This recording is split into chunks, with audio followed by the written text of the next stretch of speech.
আসসালামু আলাইকুম। নিয়ে আসলাম শ্বশুরবাড়ির মন জয় করার জন্য একটি রেসিপি। আপনি যাই করেন না কেন, শ্বশুরবাড়ির মন আদৌ কখনো পাবেন কিনা জানি না। তবে এই রেসিপিটা ট্রাই করে দেখতে পারেন। একটু হলেও লোকে বলবে, মানে শ্বশুরবাড়ির আত্মীয়স্বজন বলবে, "আহ, বউটা ভালো রান্না করতে পারে।" তিতা জিনিসও কত অমৃত লাগতেছে খাইতে, কত টেস্টি লাগতেছে। তো এই অমৃত বানানোর জন্য আপনাকে যেটা করতে হবে, এখানে উচ্ছে বা করলা নিয়ে গোল গোল করে কেটে নিতে হবে। এভাবে পাতলা পাতলা করে কুচিয়ে নিতে হবে। আমি ভেতরে আটি ফেলে দিয়েছি, কারণ আমাদের বাসায় কেউ ভেতরের এই যে বিচিগুলা খায় না।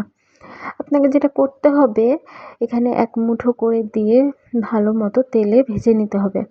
অল্প অল্প করে তেলে ছেড়ে ভেজে নিয়ে তুলে আবার এক মুঠো দিয়ে তেলে ছেড়ে ভেজে নিতে হবে।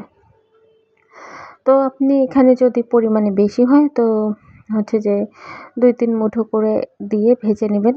আর যদি অল্প হয় তাহলে এক মুঠোতেই, মানে একবারে দিলেই হয়ে যাবে, এবং অবশ্যই হাই হিটে ভাজবেন। এরকম ক্রিস্পি করে আমাদের আসলে বাসায় সবাই খেতে পছন্দ করি, তো ক্রিস্পি করে ভেজেছি। তো এরপরে হচ্ছে যে তেলে দিয়ে দিলাম আলু কুচি।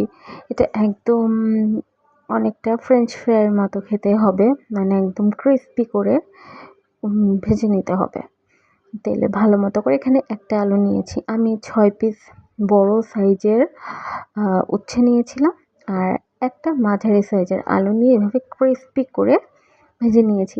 তেল কিন্তু খুব বেশি দেইনি, এটা কিন্তু ডুবো তেল না, সেটা নিশ্চয়ই দেখতে পাচ্ছেন। এখানে মাঝারি তেলেই আমি দিয়েছি। এই যে পেছনে ব্যাকগ্রাউন্ডে যে নয়েজ শুনতে পাচ্ছেন, সেটা আমার মেয়ের নয়েজ। সে খাবে না বলে তার নানির সাথে দুষ্টুমি করতেছে। যাই হোক, এরপরে হচ্ছে যে আমি এখানে তেলে এক মুঠো পেঁয়াজ ভেজে নিচ্ছি। পেঁয়াজ কুচি, সাথে দিয়ে দিলাম ৪-৫টা মরিচ ফালি। একদম পেঁয়াজ বেরেস্তা করে নিতে হবে।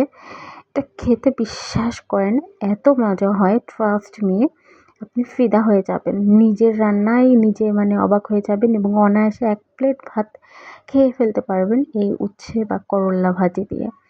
আপনি একবার ট্রাই করে দেখেন, বাসার সবাই প্রশংসা করবে।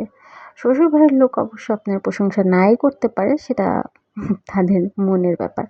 তো যাই হোক, আশা করি রেসিপিটা সবাই ট্রাই করবেন। যারা ট্রাই করবেন আমাকে কমেন্টস বক্সে জানাবেন।